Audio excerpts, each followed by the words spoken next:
সেদিন চলে গিয়েছিলাম যশোরের ডে ট্রিপে। ট্রেনে করে যাওয়ার কারণে আমরা পৌঁছে গিয়েছিলাম সকাল 11টায়।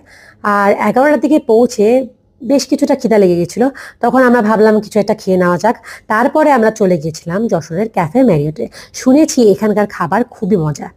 তারপরে ওখানে যেয়ে আমরা অর্ডার করেছিলাম থাই স্যুপ আর অন্থুন। থাই স্যুপটা আমার কাছে খুবই মজা লেগেছে।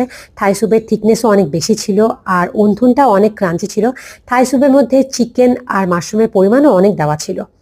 আমার আমার তো অলওয়েজ একটা স্বভাব আছে, আমি অন্থুন ভেঙে স্যুপের মধ্যে ডুবিয়ে খেতে খুব পছন্দ করি, ঠিক যেন চা বিস্কিটের মতো। তারপরে আমি এখানে স্যুপের মধ্যে ভালো করে সস মিশিয়ে খুব ভালো করে মজা করে স্যুপ আর অন্থুন খাচ্ছিলাম। আমার কাছে খুবই ভালো লাগছিল। আমার স্যুপের মধ্যে যদিও চিকেনের পরিমাণ একটু কম ছিল, কিন্তু আমার হাজব্যান্ডের স্যুপে অনেক অনেক চিকেন দেওয়া ছিল।